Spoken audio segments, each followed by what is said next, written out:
자, 이제 마지막으로 한 번만 더 이야기를 나눠볼 텐데 저희가 나눌 분은 임미애 의원입니다. 사실 처음 기획에서는 우리가 당선권만 다뤄야 되니까 최민희 의원하고 서미화 의원만 하려고 했었는데요. 우리 PD께서 임미애 의원도 이야기해 봅시다 이렇게 얘기를 하니까 지금 우리 두 분께서 너무 좋아하셨어요. 그래서 가장 많이 말해야 할 후보자라고 하시길래 저도 좀 얘기를 들어보고 영상도 보고 했는데 상당히 좀 범상치가 않으시더라고요. 그래서 말씀 하나하나도 그렇고 뭐 어떤 그 과거의 이력 같은 것도 그래서 우리가 좀 임미애 의원도 짧게 좀 짚고 넘어가겠습니다. 자, 임미애 의원 어떤 정치인입니까? 예, 1966년 경상북도 영주시에서 태어나고 성장은 서울에서 했습니다. 그리고 이화여대 경제학과 졸업했고요. 1987년 6월 항쟁 때 이대 총학생 회장이었고요. 그때 전대협 일기를 이끈 주요 멤버였습니다. 이력은 예. 아주 화려하네요. 네. 그렇죠. 그리고 이제 대학 졸업 후에 이분이 민가협, 그 민주화 실천 가족 운동 협의회 간사로 일을 했고요. 그때 이제 같이 운동권이었던 그 1992년에 같은 운동권이었던 서울대 천문학과 출신 김현건 이분 그 김현건 씨하고 결혼하면서 남편 고향이 경북 의성인데요. 거기 농촌으로 들어가서 진짜 농사꾼으로 살았습니다. 그러니까 중앙 무대나 권력을 추구하지 않고 농촌 현장에서 그러니까 삶의 현장에부터 차분차분 정치적 기반을 닦아오신 분인데요.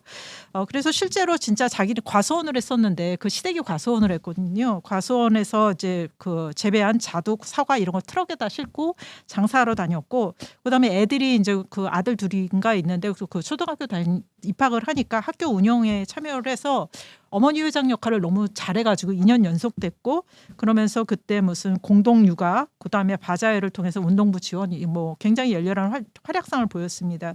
그리고 또 나중에는 복지관에서 할머니들한테 영어 가르치는 뭐 치킨, 버스 이런 거를 가르쳐가지고 굉장히 인기가 있어가지고 나중에 뭐 이분이 그 뭐 시의원, 도의원이 됐을 때도 굉장히 이분들이 그 지지를 많이 해줬다고 합니다. 이분의 특이한 경력은 특이한 게 아니라 굉장히 놀라운 경력은 2006년 지방선거에서 그 군의원 선거에서 열린우리당 후보로 출마를 해서 당선이 됐는데요. 그래요. 그것도 경북 의성에서. 그때 열린우리당이 참패했었거든요. 당은 참패했는데 그것도 말씀하신 대로 그 경북 의성에서 이분이 당선이 된 겁니다. 그리고 4년 후인 2010년 지방선거에서 또 1등으로 또 재선인에 성공을 했고요. 2014년에는 이분이 스스로 포기했습니다. 준비하다가. 왜냐하면 세월호가 터졌잖아요. 차마 유세를 하면서 내가 웃는 얼굴을 보일 수가 없어서 내가 포기를 했다. 이렇게 말씀을 하셨습니다. 아까 제가 말씀 잘못 드렸는데 군의원이었고요. 시의원이 아니었습니다. 그 2006년 말씀하시니까 저도 지금 기억이 나는데 구 의원도 기억을 하시겠지만 2006년에 열린우리당이 지방선거에서 완전히 참패를 해요. 뭐 나라 지역 가릴 것도 없고 전북 빼놓고는 다 집니다. 서울 뭐 심지어 저기 광주 전남 다 졌어요. 당시에 그 아홉성 민주당한테. 그래서 근데 다른 데도 아니고 경북 의성에서 이 타이틀을 가지고 당선이 됐다는 건 진짜 어마어마한 일인데 그때 기자들이 제대로 그 약간 주목을 덜했던 느낌이 들어요. 이거 굉장히 대단한 거라고 지금 생각이 들어요. 근데 말씀하십시오. 거기서 끝난 게 아닙니다. 2018년 도의원이 또 됩니다. 이게 그리고 그 이듬해 경북 공무원 노조가 선정한 베스트 도의원상 수상을 했고요. 그다음에 그 문재인 당대표 시절 2015년이죠. 더불어민주당 문재인 당대표 시절에 혁신위원회 대변인으로 활동했습니다. 근데 그때 이분이 이제 386은 이제 그만 물러나야 되지 않는 이런 발언도 하기도 했는데 어쨌든 그 2022년 제가 이때 이제 지선이 끝나고 나서 인터뷰를 했던 건데 이분이 그때 경북도지사 선거에 민주당 후보로 출마를 했다가 이번에는 지역주의 문턱을 넘어서지 못하고 패했습니다. 그리고 2024년 총선에서 대구 경북 전략지역 몫의 비례대표로 당선되면서 이게 이제 TK에서 민주당 출신으로 그 국회에 입성한 게 8년 만이라고 합니다. 그 임미애 의원 얘기를 저도 이제 이번에 보면서 이력을 보니까 이 이력이면은 그 2000년도에 그 김대중 돌아가신 그 김대중 대통령께서 당시에 그 당시에 386이죠.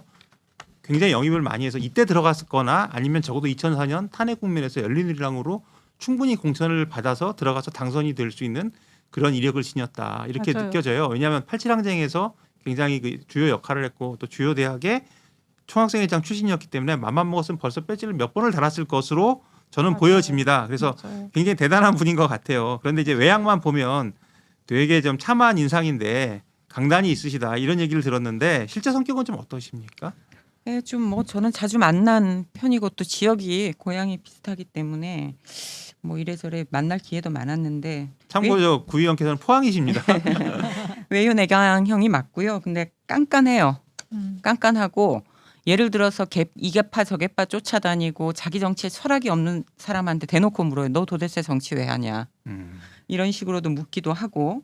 그래서 이제 그 모 인사는 이 그 임미애 의원에 대한 평을 386 중에서 가장 86그룹 중에서 성찰적인 정치인이다라고 얘기를 해요. 지금까지 정치를 안 했던 거 보면 사리사욕을 앞세운 분은 분명히 아니었던 그렇죠. 것 같아요. 네, 네. 왜냐하면 제가 아까 말씀드렸지만 최소 3선 이상은 했을 이력을 지금 가지고 맞습니다. 계십니다. 뭐 우상호, 조정식, 이인영 이분들이 다 전대협 동기들이거든요. 이분 다 좀 4선, 5선, 6선 하고 계시잖아요. 되게 그리고 성격이 평정심이 강해요. 아, 감정 기복이 없어요. 그리고 지금 구 의원께서 말씀하신 성찰적인 인물이다. 저도 똑같은 표현을 들었거든요. 예. 그래서 사실은 특히 민주당 같은 그런 정당에서는 이렇게 밑바닥부터 뭐 이제 뭐 화려한 무슨 뭐 판검사 출신, 변호사 출신, 무슨 교수 출신 이런 사람들을 갑자기 국회에 뭐 세워가지고 이렇게 정치인으로 이렇게 하게 하는 것이 아니라 나중에 뭐 대통령까지 그런 게 아니라 이렇게 밑에서부터 이렇게 닦아와서 하는 사람들을 키워야 한다. 이런 이야기, 그런 바람을 표현하시는 분들도 꽤 계시더라고요. 이게 보통 밑바닥이 아니라 경북이면 거의 그렇죠. 이거는 보통 사람 같으면 되지가 않는 것이에요. 민주당. 이번 전대에서 대표 최고위원 선거 통틀어서 정책과 비전에 관한 내용 처음 얘기했죠. 정치개혁을 이제 선거법 개정 얘기를 처음 꺼냈어요.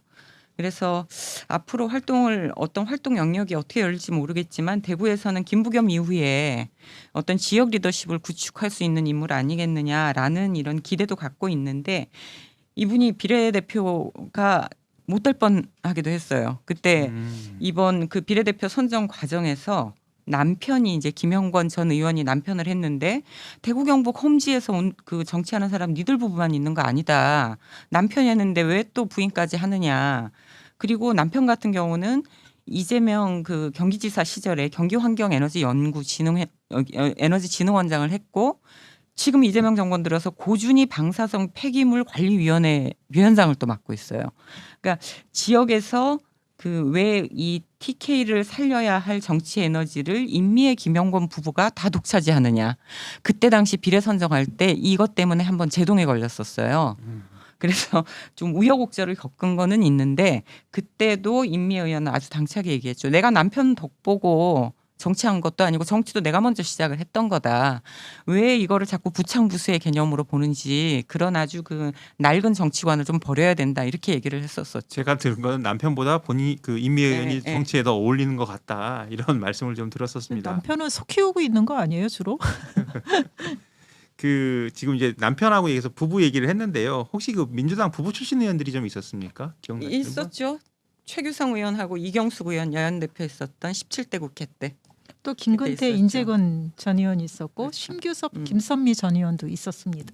저는 이제 개인적으로 좀 아는 게 이제 김선미 의원을 좀 아는데 열린우리당 때 이 김선미 의원 얘기 제가 좀 할게요. 그냥 사적으로 잘하는 건 아니고 이게 이분도 좀 기구해요. 남편이 그 의원 하다가 코골이 수술 받아 돌아가셨어요. 그렇죠. 중간에. 맞아요. 그래가지고 2004년도에 돌아가셔가지고 2002년도에 돌아가셔서 재보선을 했는데 그땐 떨어지고 그 다음에 낙선을 한 다음에 그러니까 남편 대신 남편이 사망하고 열린 재보궐선거에 출마를 해서 낙선을 하시고 2004년도에 열린우리당 때 한번 출마를 하셔서 당선이 되셔서 저도 그때 몇 번 본 기억이 있는 그런 의원이었습니다. 그래서 제가 그냥 아는 거 한번 풀어봤습니다. 지금 임미애 의원 얘기를 하고 있는데 현재 최고위원 경선 그 득표율은 7위예요. 그래서 좀 당선 가능성은 사실 희박한데 이번에 최고위원이 되지 않더라도 본인의 저력을 충분히 드러났다는 점에서 이번 출마 일을 좀 찾을 수 있지 않을까요? 맞습니다. 그리고 뭐 아예 가능성이 없을까요? 왜냐하면 지금 뭐 페이스북 같은 SNS를 보면 임미애 의원을 주목해달라 이렇게 글을 쓰시는 분들이 점점 늘고 있더라고요. 왜냐하면 이분 아까 구 의원께서 말씀하셨듯이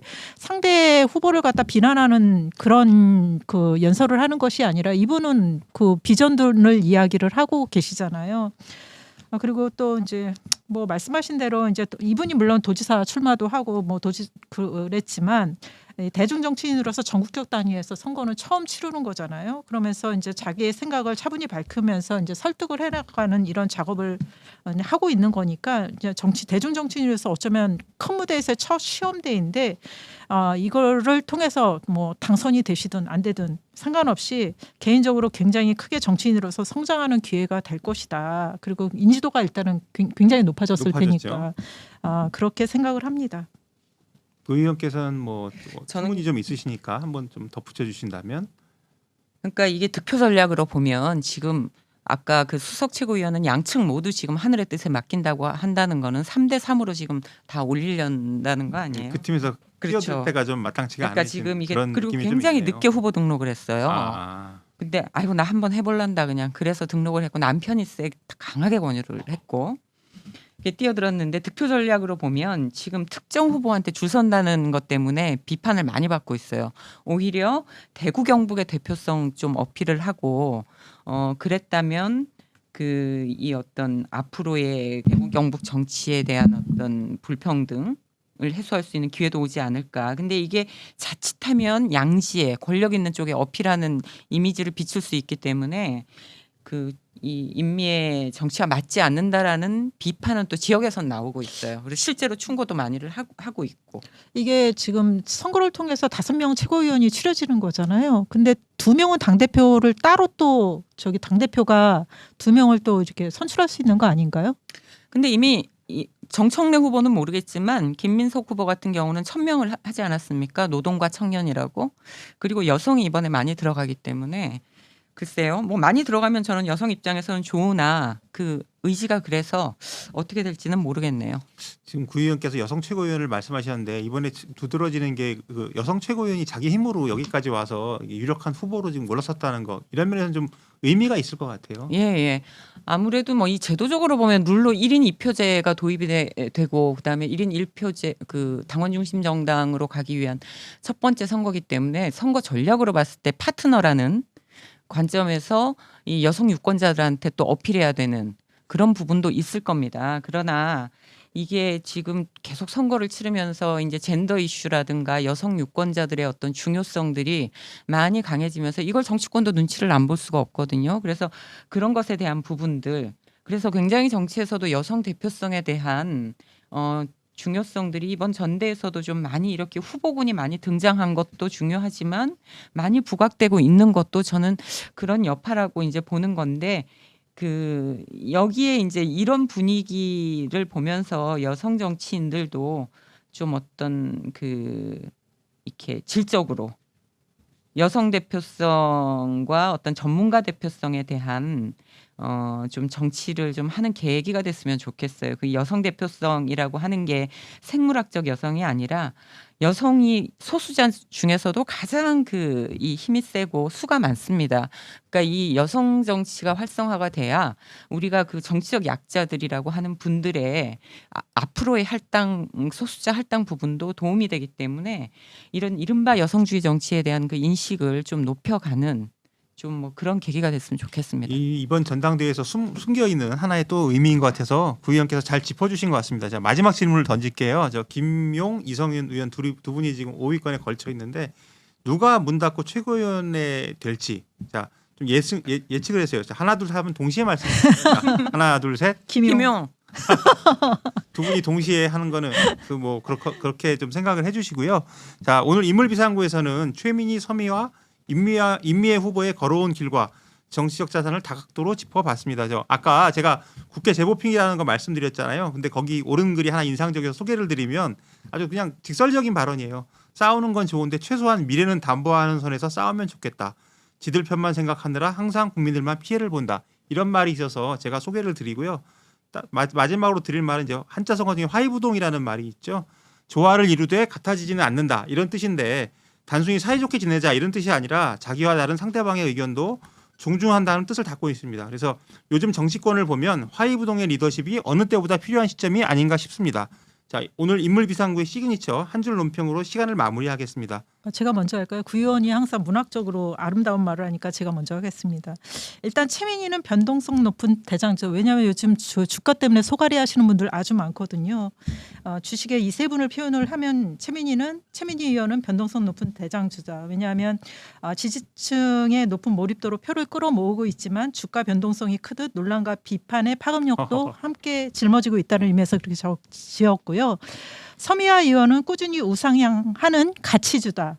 뭐 장애인 인권 전문성과 선명성을 바탕으로 본 경선의 안정권 내에서 견고하게 자리를 잡고 지속적으로 표를 쌓아 올리고 있기 때문에 이렇게 지어봤고요. 임미 의원은 저평가된 소형 우량주다. TK라는 민주당의 험지를 기반으로 단단한 내공을 쌓은 정치인이지만 지금 정치적 가치 대비해서 득표율에서 제대로 된 시세의 반영을 받지 아직 못하고 못 있기 받았다. 때문에 이렇게 한번 분류를 해봤습니다. 쏙 들어오는 비유 같습니다. 저는 세 사람을 구분짓지 않고요. 여성 최고위원은 1000개의 눈이다. 어떤 의미에서요? 베르톨트 브레이트가 정당을 찬양하다라는 시가 있어요. 거기에 보면 인간은 한 개의 눈을 가졌지만 정당은 1000개의 눈을 가졌다. 이게 이제 정당의 지속 가능성에 대해서 쓴 시인데 저는 이번에 나온 이 여성 후보들이 남성이 보지 못하고 당대표가 보지 못하고 민주당 기득권이 보지 못하는 그런 정치의 이면까지 좀 두루 넓게 보면서 지속 가능한 어떤 여성주의 정치에 대한 그런 눈을 기르는 그런 기회가 됐으면 좋겠다. 그렇게 성장하는 계기가 됐으면 좋겠다는 차원에서 1000개의 눈이다. 오늘 한 줄 논평은 굉장히 훌륭한 것들이었습니다.